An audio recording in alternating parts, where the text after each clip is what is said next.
બગદાણાના ચર્ચાસ્પદ નવનીત બાલદિયા કોળી યુવાનને મારવામાં મામલે સ્પેશિયલ ઇન્વેસ્ટિગેશન ટીમ એટલે કે એસઆઈટી દ્વારા બગદાણાના જે તત્કાલીન પીઆઈ છે ડીવી ડાંગર તેમજ મહુવા ટાઉનના જે પીઆઈ હતા કેએસ પટેલ તેમને સમન્સ આપવામાં આવ્યું હતું, જેને લઈને તારીખ 17 ના રોજ 12 કલાકે હાજર રહેવાનો હુકમ કરવામાં આવ્યો હતો અને 12.5 કલાકે હાલમાં જે બગદાણાના તત્કાલીન પીઆઈ હતા ડીવી ડાંગર તેઓ અત્યારે છે તે ભાવનગરની રેન્જ આઈજીની કચેરી ખાતે આવી પહોંચ્યા છે। એસઆઈટી દ્વારા છે તે આ કેસના પહેલા તપાસ અધિકારી હતા, જેને લઈને તેમની તપાસ છે તે તેમને સમન્સ આપવામાં આવ્યું હતું કે તમારે જે આ કેસને લગતું છે તે જે ચોખવટ કરવાની હોય તે કરવા માટે છે તે આવ્યા છે। બેન ઘણા આક્ષેપ લાગે, ગંભીર આક્ષેપ બેન લાગ્યા છે, શું કહેશો બેન?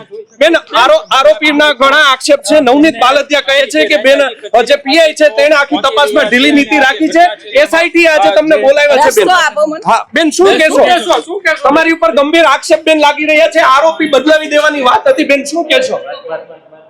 બેન શું કહેશો? ગંભીર આરોપ બેન છે આપની ઉપર લાગ્યા છે।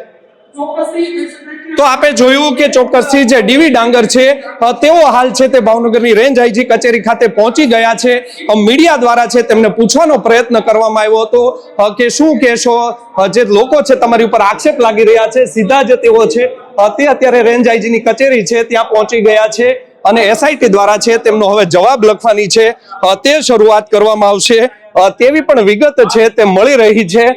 સાથે જ જો વાત કરવામાં આવે તો આ કેસમાં છે તે ડીવી ડાંગર પાસેથી તપાસ આંચકી લેવામાં આવી હતી અને ત્યારબાદ મહુવા ટાઉનના જે પીઆઈ છે કેએસ પટેલ તેને છે તે તપાસ આપી હતી, તેઓએ પણ તપાસમાં તેમની સામે પણ અનેક આક્ષેપ થયા હતા, ત્યારબાદ છે આ એસઆઈટીને તપાસ સોંપી દેવામાં આવી હતી। અમારા જો સૂત્રોનું માનવામાં આવે તો ડીવી ડાંગર હાજર થયા છે, પરંતુ કેએસ પટેલ છે તે આજે હાજર નથી થવાના તેવું અમારા સૂત્રો છે તે કહી રહ્યા છે।